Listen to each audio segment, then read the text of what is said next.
O tema agora é resgates espirituais e o perdão. Eu estava no interior do estado do Rio de Janeiro, por ocasião das comemorações dos 150 anos, dos 160 anos de O Livro dos Espíritos, ocorridos no ano passado, em 2017.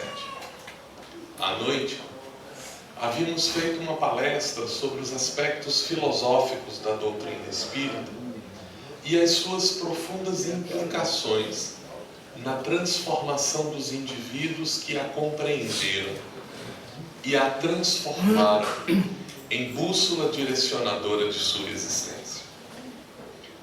Estávamos na casa do casal que nos albergava naquela cidade e depois de uma conversa muito agradável, como acontece sempre depois desses eventos, estávamos recolhidos para o repouso, posto que na manhã seguinte, bem cedo, voltaríamos à cidade do Rio de Janeiro para embarcar com destino a Brasília. Eu me preparava para descansar quando, no quarto em que estávamos, era um quarto peculiar porque era um quarto com 2 camas de solteiro, eu ocupava uma, a outra estava vaga. E enquanto eu me preparava para deitar, eu tive na tela mental uma imagem muito curiosa, porque adentrou no quarto um senhor, sentou-se à cama em frente a mim e me disse de maneira muito curiosa: eu sei que você está cansado, eu acompanhei o seu dia de trabalho, mas eu gostaria de lhe contar a minha história. E eu disse: pois não. Aí ele disse assim: pegue o lápis, porque se eu só lhe contar, você vai esquecer. Então eu vou narrando e você vai escrever. E começou dizendo: eu me chamo Arnaldo, e desde que eu me lembro, eu nasci só, eu vivi só. Eu ouso dizer que, diferente de todas as pessoas normais, eu não devo ter tido mãe, porque eu não me lembro de nada que pudesse se assemelhar a isso. Desde que eu me lembro de gente, eu estava sozinho. E quando eu estava, acho que com uns 3, 4 anos de idade, eu fui entregue para um casal. Me diziam que ela era minha tia, e eu não sei se ela era tia de verdade, biológica, ou se porque a chamavam desta maneira. Mas eu fui para a casa dela para ser criado por ela como filho. E ele riu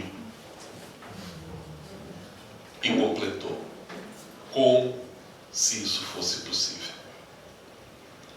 Eu era, na verdade, um serviçal da casa. Eu tinha 6 anos de idade e eu via tudo o que acontecia nas casas. Alguém gritava: Arnaldo! E lá ia eu fazer o trabalho que ninguém queria fazer. Mas eu fui aprendendo. Tornei-me um garoto esperto pelas circunstâncias que a vida me oferecia. E aos 14 anos de idade eu já sabia comprar e já sabia vender. Fugi de casa. Fui pela vida, comprando aqui, vendendo ali, tirando alguns recursos, fui juntando um pouco de dinheiro. E quando eu completei 18 anos de idade, eu já tinha recurso suficiente para comprar um pequeno mercado. Me estabeleci, vendia mantimentos, comprava roupas, conhecia a região inteira, sabia quem vendia barato e quem vendia caro. E eu mesmo transformei esta habilidade de resolver os meus problemas na habilidade de resolver o problema dos outros. Um dia, eu ainda estava vendendo de porta em porta, quando bati em uma determinada casa e uma moça me apareceu, de sorriso largo, olhar profundo. Eu olhei para ela e percebi que eu havia sido capturado. E homem de negócios, quando eu deveria abrir a boca e oferecer um produto, olhei para ela e disse: você aceita um presente? Ela sorriu e eu entendi que havia encontrado a mulher da minha vida.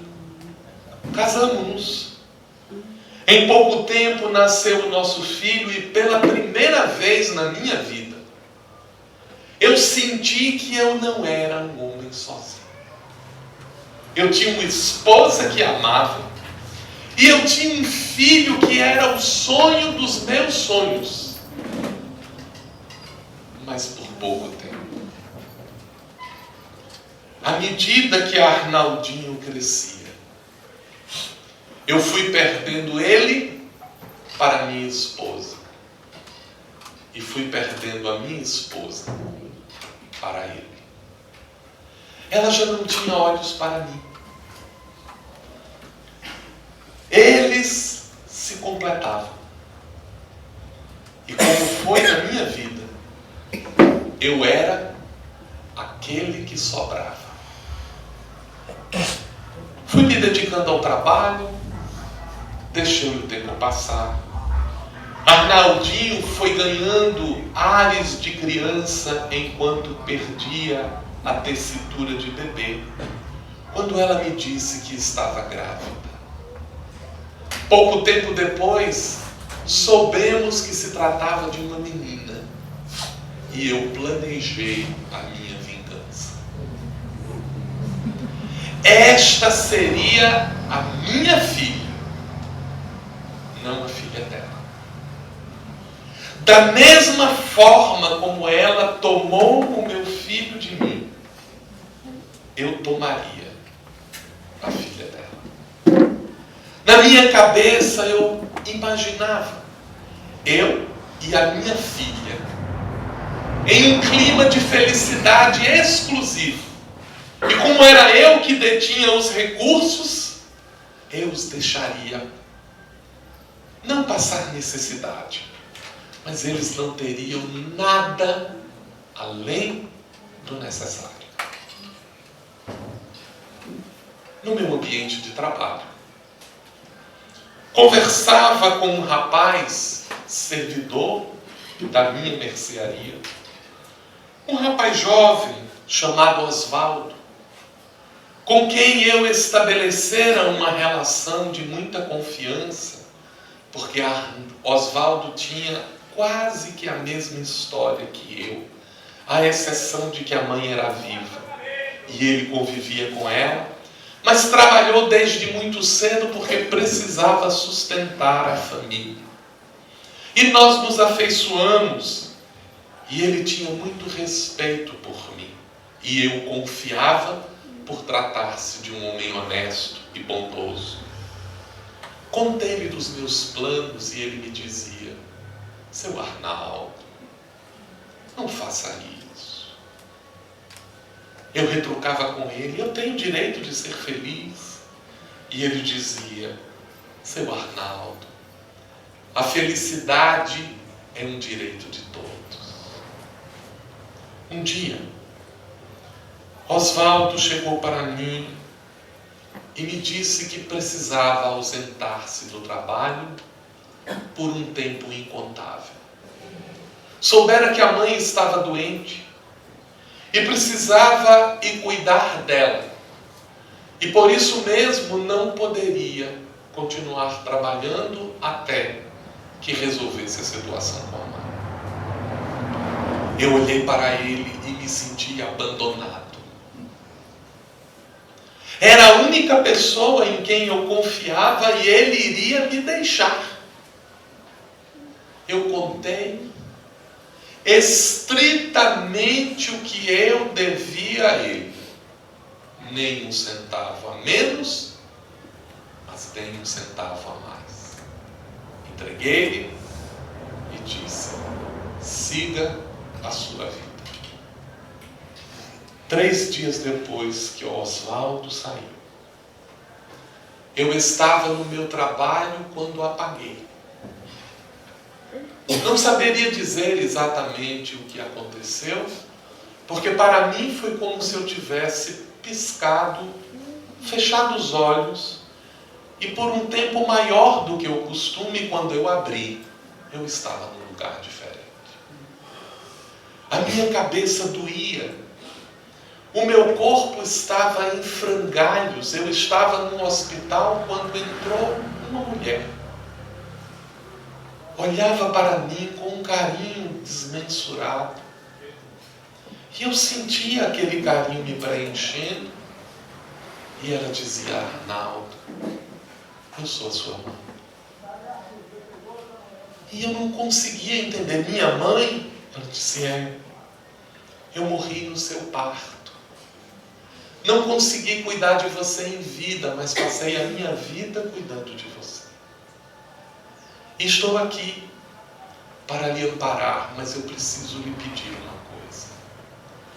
Você foi acometido de um ataque fulminante. E você não percebeu, mas já fazem mais de 1 ano que você deixou o ambiente terreno. E nós precisamos tomar providências. Porque a sua esposa, o seu pequeno filho e a sua filha, que já nasceu, estão passando profundas necessidades. No seu egoísmo de recolher todas as coisas, você pegou todos os recursos e guardou num cofre que ninguém sabe onde está. E a família está passando fome. A casa já foi tomada. Já retiraram tudo o que poderiam. Suas crianças passam necessidade. E é engraçado que eu me lembrei. Oswaldo sabia onde eu guardava o cofre. E aconteceu um desses mistérios que só quem conhece o mundo espiritual sabe explicar. Porque na hora que eu pensei em Oswaldo, eu estava diante dele, com minha mãe. E o quadro que eu presenciei foi um dos quadros mais dolorosos para a minha vida. Porque a mãezinha de Oswaldo penava com uma doença muito dolorosa. E ele, filho dedicado, sem um único recurso, porque não podia mais trabalhar, e sem poder contar com o benefício que eu poderia ter dado ao meu amigo, ele cuidava dela numa pobreza extrema. A minha mãe, que estava ao meu lado, disse: nós vamos ajudá-la, porque ela completa o ciclo reencarnatório.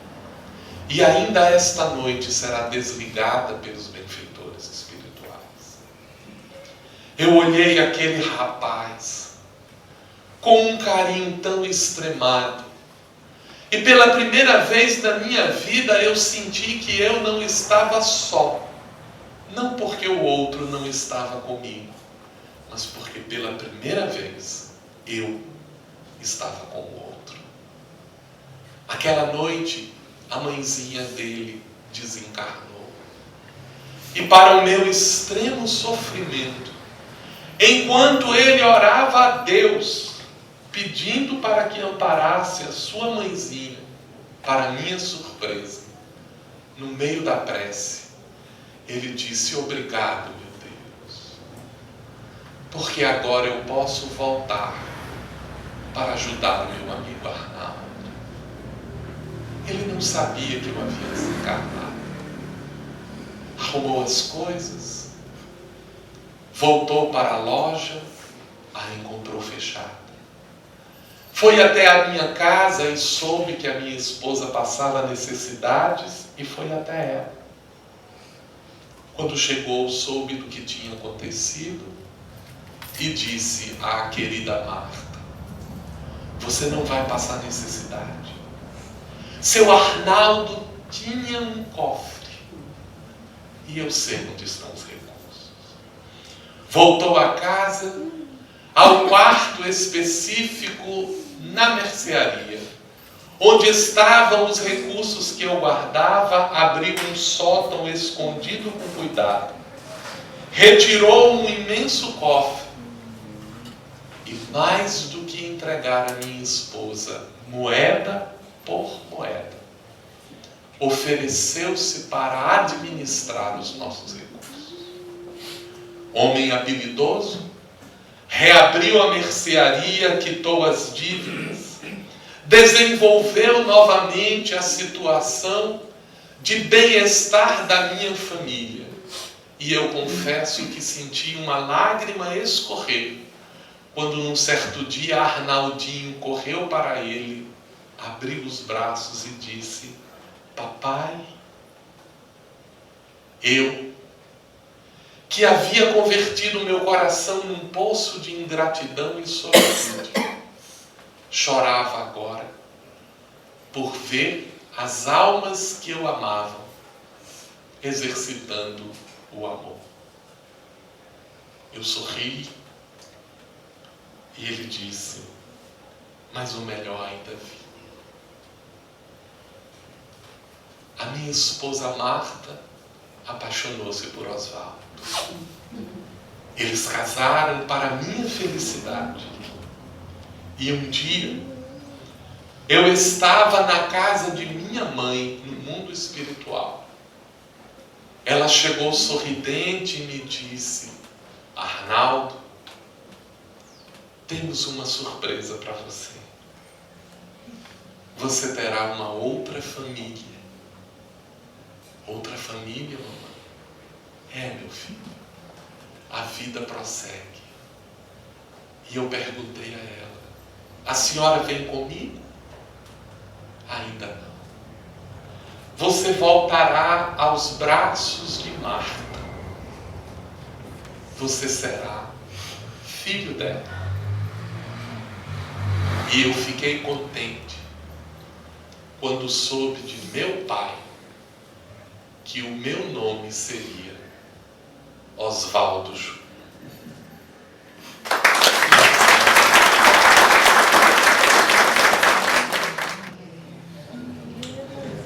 Essa história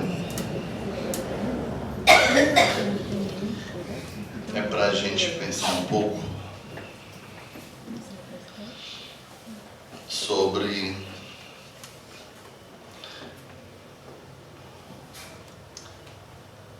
eu acho que eu vou mudar a história. Ai. Pode.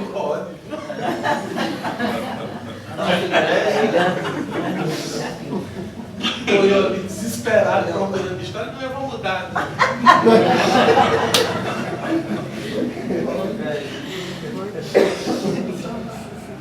Ai. Existem coisas que podem acontecer na vida da gente, por mais drástica que pareça. E você pode não ter culpa nenhuma, embora possa, para o outro, ser a causa de uma situação extrema. No primeiro final de semana de setembro, nós vamos receber em Ilhéus, lá no Porto da Esperança, o encontro de amigos de Ivone Pereira. Já participamos de alguns nacionais, locais, e vamos ter lá o primeiro encontro baiano dos amigos de Ivone Pereira. E nós sabemos que uma das maiores contribuições de Dona Ivone, com o lançamento do livro Memórias de um Suicida, foi nos trazer informações graves sobre o que é interromper a existência. Por essa história eu vivi,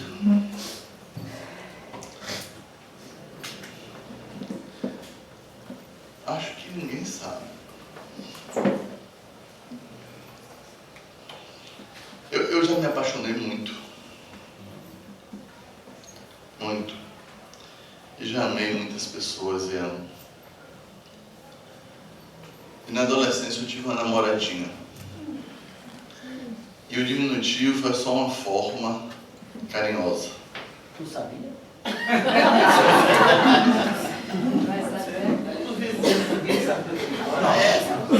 Vai que toma um remédio errado.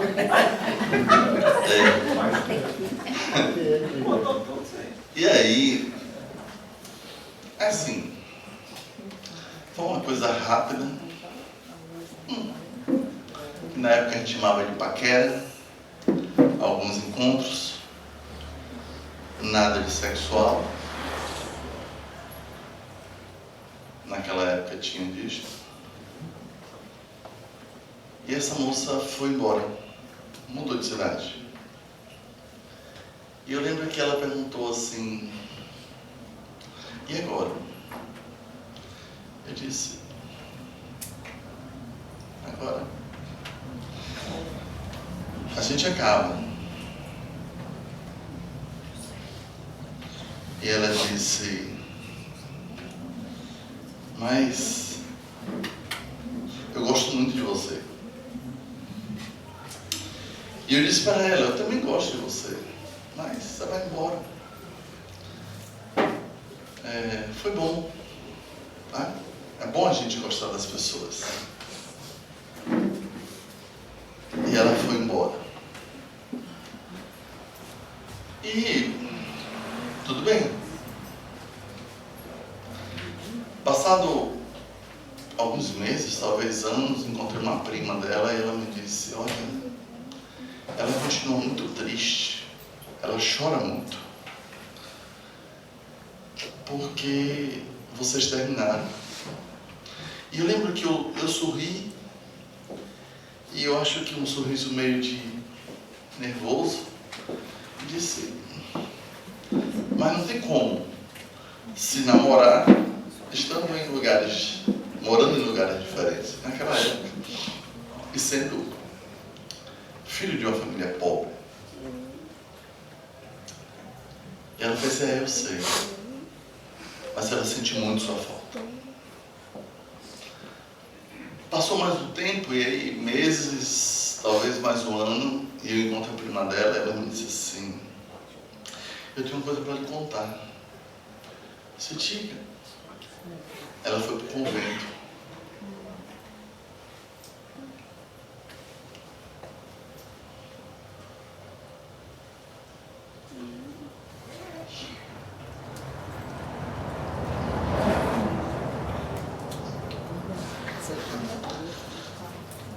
E eu disse que...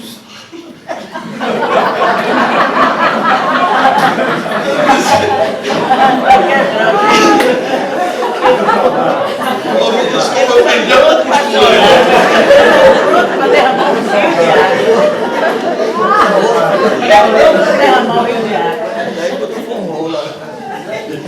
Se eu empatar como eu sou, ainda se desculpou, pode aliviar. Deu um passo à distância. E quando ela me disse, ela foi para o convento, se foi, ela vai ser freira. Eu lembro que eu disse assim, que bom, mas não sei, teve algo ali, a ponta do iceberg eu senti, mas eu não mergulhei. Mas tinha uma tristeza com uma preocupação. E aí ela virou para mim e disse assim, ela me disse que vai, porque ela não vai querer outro homem na vida dela. Eu disse, meu Deus do céu, sou tão bom assim.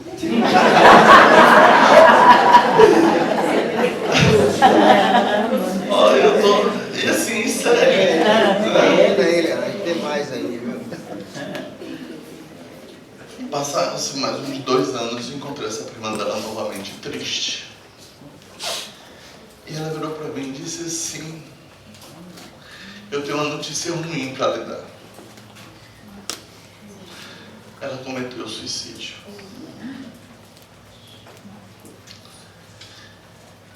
E uma das vezes que eu estive com ela, que eu falei com ela, me disse a prima, ela me disse que viver assim não fazia sentido. Gente, aquilo me impactou. Eu disse, meu Deus do céu. Mas busquei abstrair. Anos se passaram, as experiências mediúnicas continuavam acontecendo de forma muito tranquila, nos desdobramentos, nas coisas. E eu comecei o trabalho espírita, o trabalho mediúnico. E teve um dia que, mesmo sem eu ter tomado o remédio de Arnaldo, eu vivia situações que poderia dizer que seria uma alucinaçãozinha, um delírio. Eu sentia algo diferente. E vez por outra eu ouvia uns sons. E assim, quem me preocupa sabe que isso acontece muito comigo e eu não fico assim, ai meu Deus, o que é isso, o que é aquilo? Eu não me preocupo, não. Da mesma forma que o carro passou e eu ouvi, se eu ouvir uma voz espiritual, eu dou o mesmo valor. O valor de uma percepção. Não fico, porque sim, porque não, não. Para mim sempre foi muito natural isso. Só que vez ou outra eu ouvia lamentos, eu ouvia choro, eu ouvia pedido de socorro. E eu senti algo diferente no dia. Eu não sabia o que era. Fui dormir, fiz minhas orações. E eu tenho muita facilidade de dormir. Nisso eu sou bom de cama. Às vezes antes de deitar eu já dormi. Nisso ela concorda, ela fez.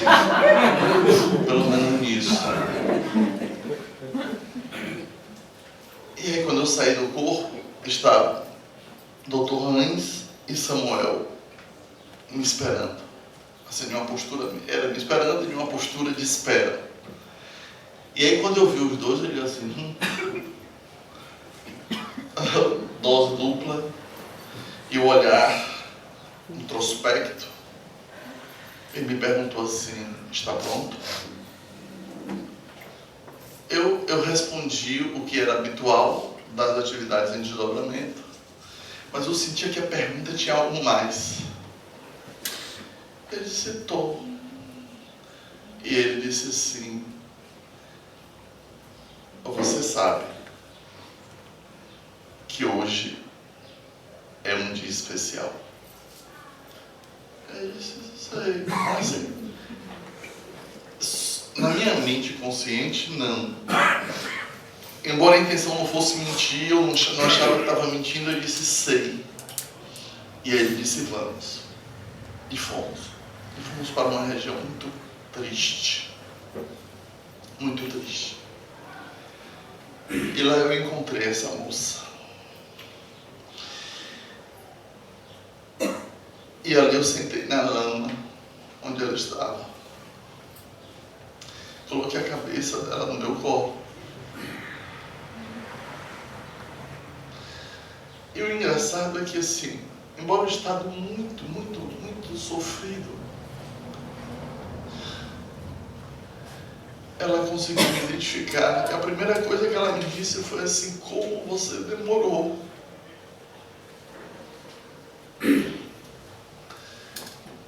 Eu lembro que eu fiz um carinho no rosto dela, tirando um pouco da lama, do cabelo. Me refiz. E peguei ela nos braços e aí fomos para um posto de atendimento. E aí, né, assim, as pessoas responsáveis higienizaram ela.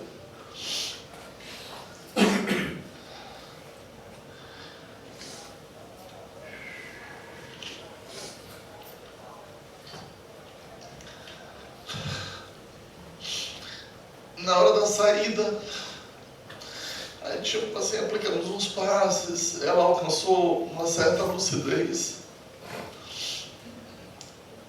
E ela virou para mim e perguntou assim, você me perdoa?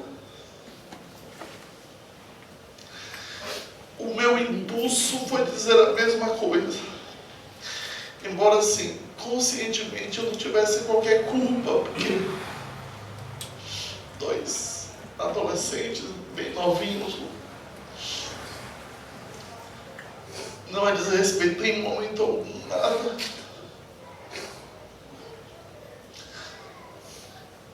Aí eu disse para ela, e você me perdoa?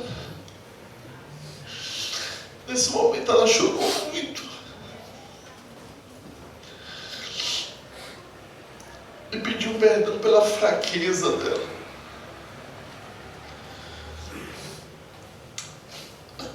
Não tinha muito o que conversar. Aplicaram passes ali comigo. O primeiro mês eu fiquei indo uma vez por semana ver ela, depois foi se espaçando.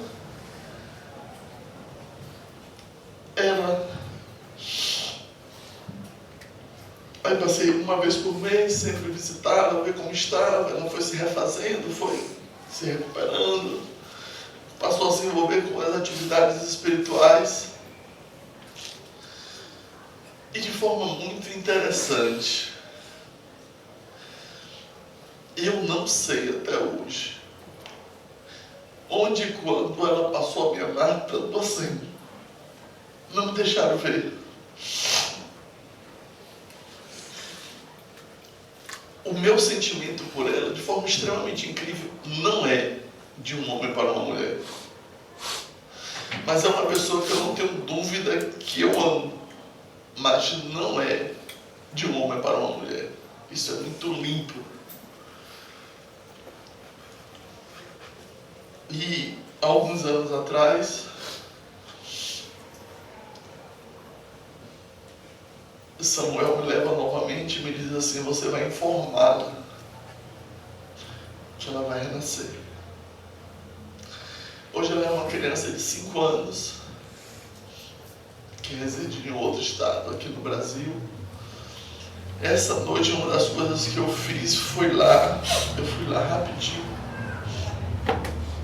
Nos encontramos em desdobramento e eu disse para ela, Samuel pediu para que eu contasse essa história.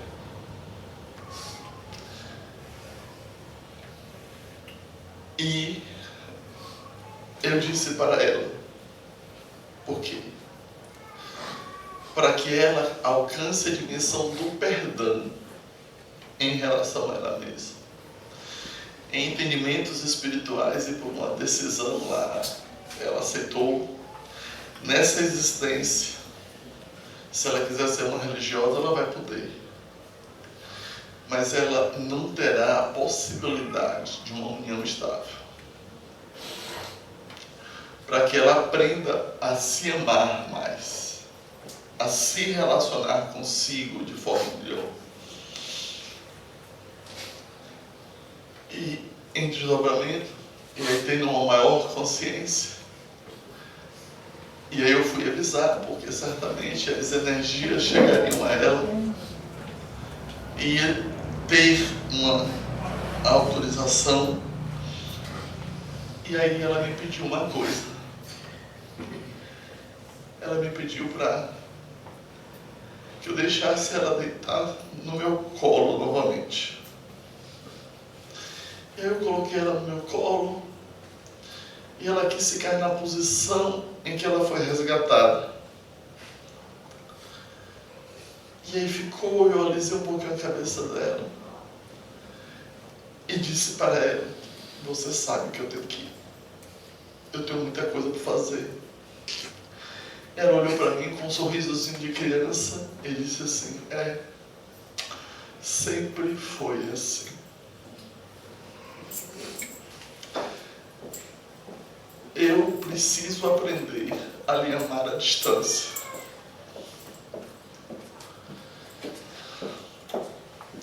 Eu olhei para ela e disse, é porque por enquanto você ama mais a mim do que a Jesus.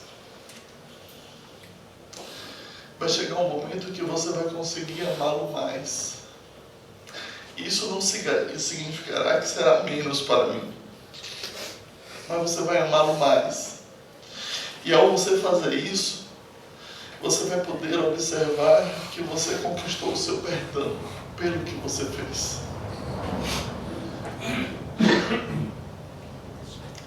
E ela virou para mim e disse assim: tem ardido muito aqui. E eu disse para ela: a gente vai lhe ajudar, mas você sabe que isso é consequência do que você fez.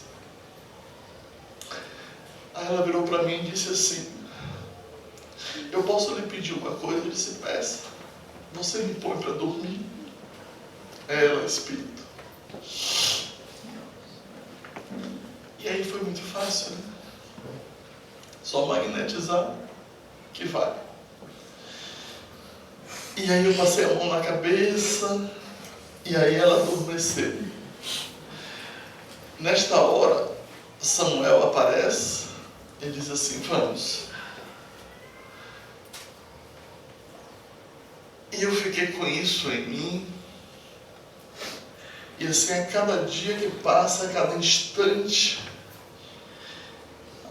eu busco fazer o exercício de que qualquer pessoa que a gente esteja resgatando espiritualmente, eu penso assim,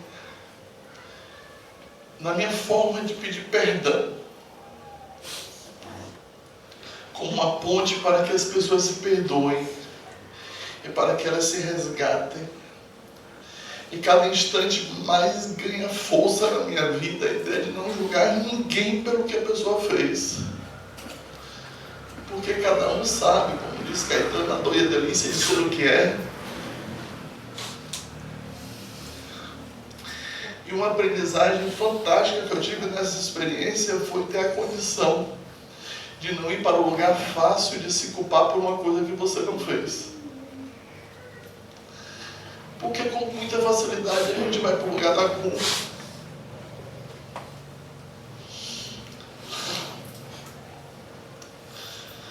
E assim, se eu posso dizer ainda mais alguma coisa a vocês, não percam a oportunidade de amar. Amar, apesar de tudo. Amar além. Amar ainda é a condição que nos sustenta. Para além de todas as possibilidades que a gente possa viver. E aí assim, que as vibrações de amor desse momento eu posso chegar àquela menina que é um ser imortal e que terá o desafio dessa existência de amar, mas conseguir se amar mais na tentativa de amar Jesus mais ainda, além do que essas relações que a gente estabelece. E aí hoje, quando a gente estava saindo, eu lembrei do porquê que ela me pediu perdão. Porque ela sabe que eu sofri por conta disso. Ela sabe o quanto me doeu saber que ela tinha feito o que fez.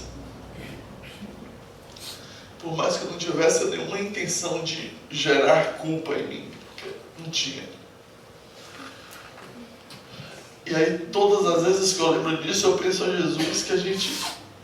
Peço a Jesus que a gente consiga alcançar essa condição de realizar esse autorresgate de nós mesmos no nosso dia a dia da forma mais simples possível.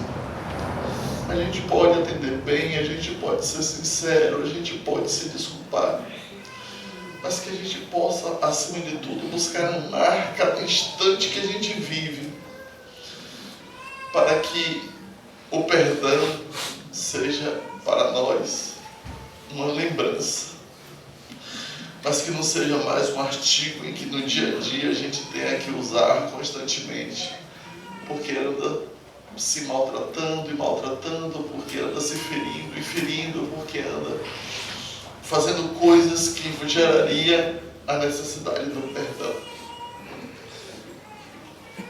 Espero sinceramente que de alguma forma esse compartilhamento aí sirva para que a gente entenda esse processo de vida que a gente vive e que a gente possa entender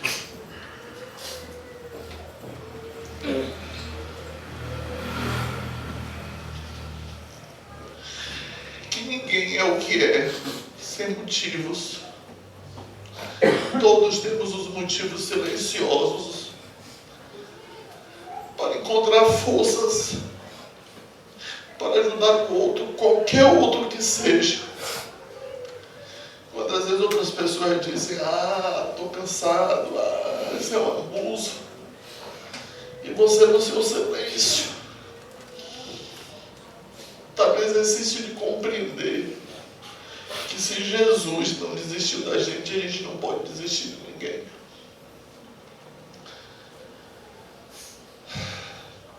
É isso. Se não foi como vocês queriam, me perdoe.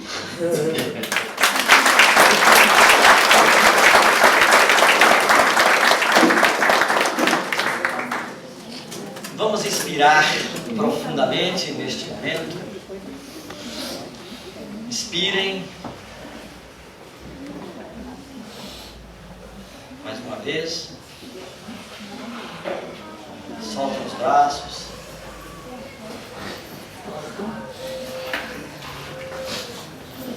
Não é fácil, né, gente? Vir aqui para a casa espírita. Alguns saíram da sua zona de conforto. Estamos aqui todos juntos, compartilhando um pouco de conhecimento, compartilhando, não dividindo. É uma forma nova de que todo mundo recebe integralmente aquilo que o outro tem para dar. Resgate espiritual e resgate material. Ainda ontem eu estava jantando na casa da amiga e Soraya e João não estavam. E eu me parei a observar atentamente o resgate material. Eu via André Siqueira na mesa. Eu vi o nosso amigo Lindomar na cabeceira da mesa. Por acaso.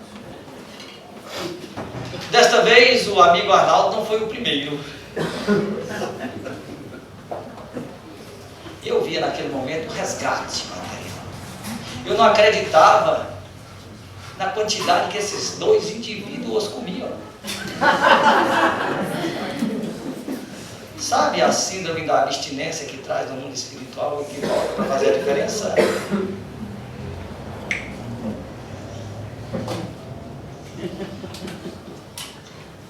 O resgate espiritual é quando você, após aquele prato, você começa a ter uma reflexão. Se valeu a pena, se lhe fez bem e se vai fazer a diferença.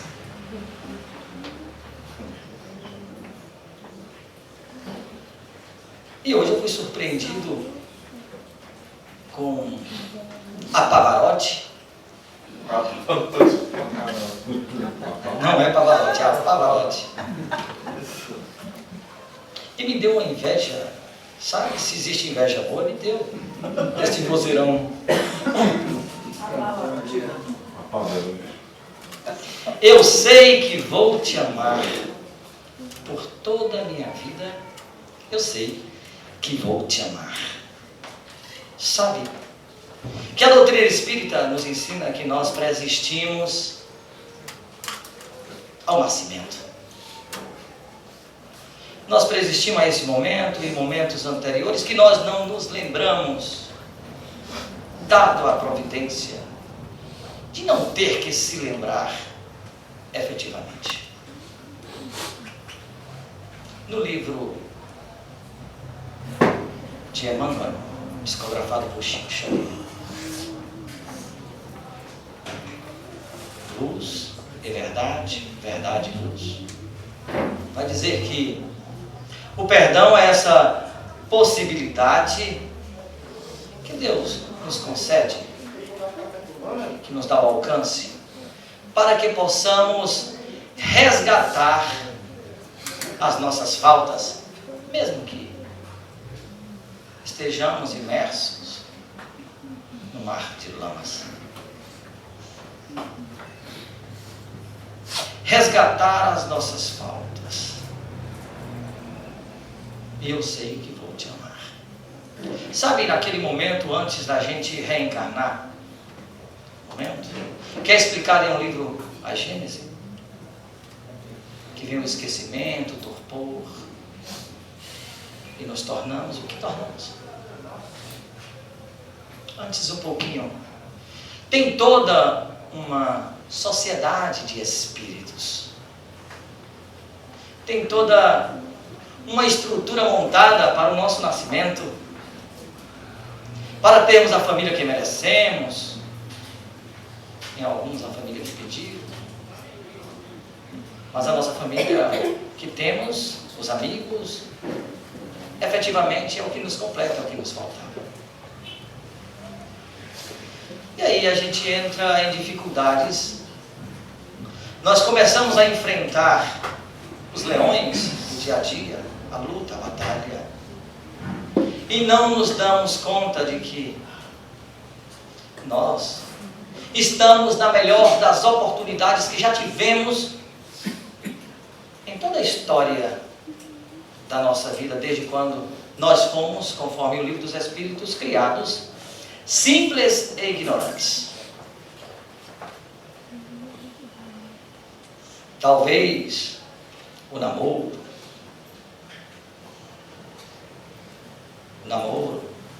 essa forma antiga que Lindomar nos disse, nada sexual. Talvez alguns ainda tenham vivido a história da Mary Stuart, né? Rainha da Escócia. E eu passei a observar o quanto você é antigo.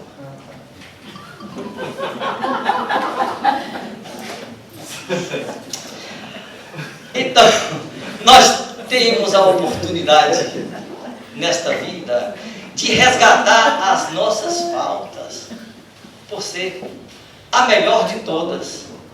A melhor oportunidade que o indivíduo pode ter na vida é esta encarnação. Tá, lá em O Livro dos Espíritos, na questão de número 175, é vantagem voltar a habitar sobre a Terra? Gente, são tantos casos, mas é vantagem. E a resposta dos imortais: não. A menos que seja por missão. Porque se progride aí, como se progride em qualquer outro lugar, porque os mundos são solidários. Os espíritos são solidários. Mas nós podemos, na questão 1000, nesta vida, resgatar já as nossas faltas. Resgatar as nossas faltas. Sim, podemos, mas não através de barganhas, sabe? Se desfazendo daquilo que não lhe serve mais, em outras palavras. Resgatar as nossas faltas nesta oportunidade maravilhosa desta reencarnação. Pense vocês na beleza, na inteligência suprema, quando nos dá a oportunidade de ter um filho, uma filha, irmão, irmã, parente, vizinho, sobre a nossa convivência, sobre a nossa aproximação, que tem problemas, sabe? Às vezes nós é que somos aqueles a quem tem que resgatarmos aquele indivíduo do problema, e nós nos colocamos na condição de que eu estou esperando o resgate.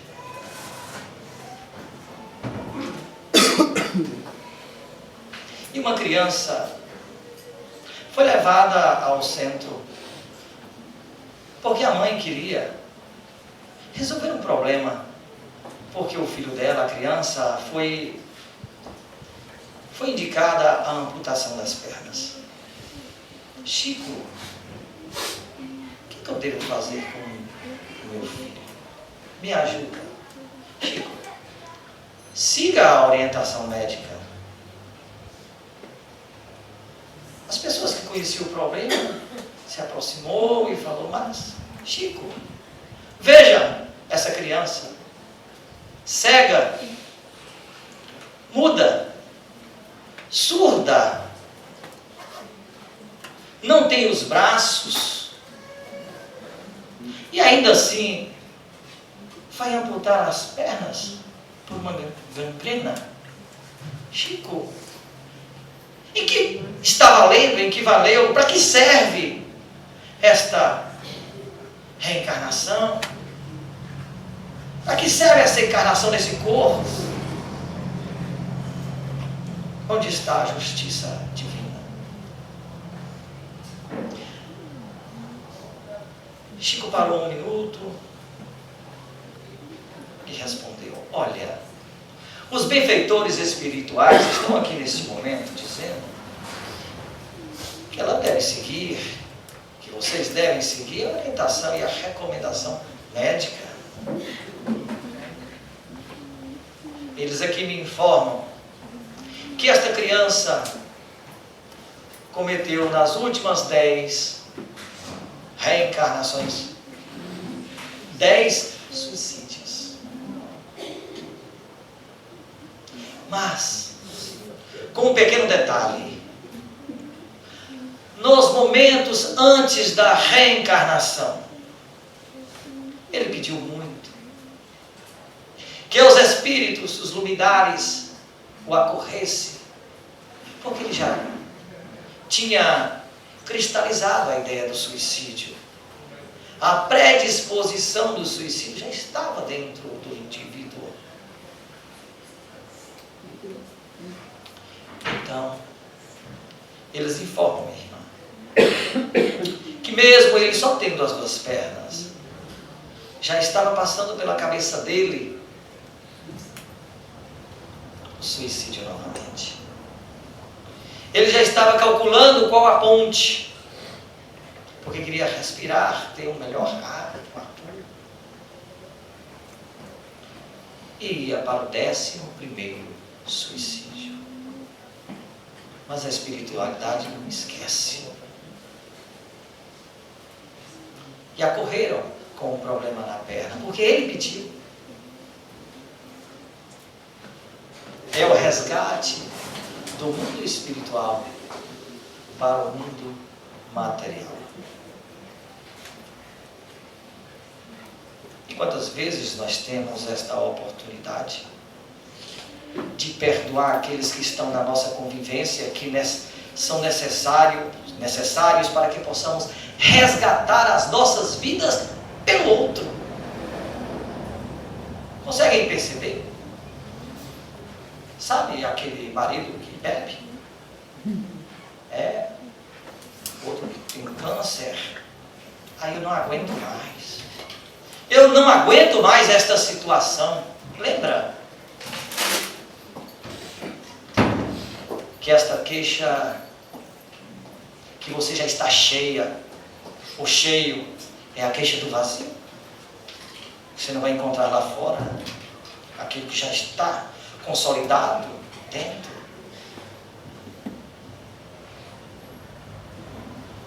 Que a gente, quando vai para a casa espírita chorar, mesmo com piada do nosso amigo, 2 quilos de papel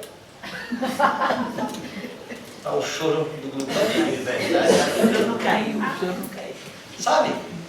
Essa oportunidade que a gente, só de estarmos aqui já é um resgate. Porque nesse momento que a informação entra dentro de você, não precisa nem a aprendizagem pelo processo de repetição, como diz Paulo Freire, mas por uma coisa que entra, por uma informação que entra em você, que você se banha com essa luz do entendimento. Nesse momento você já está sendo resgatado.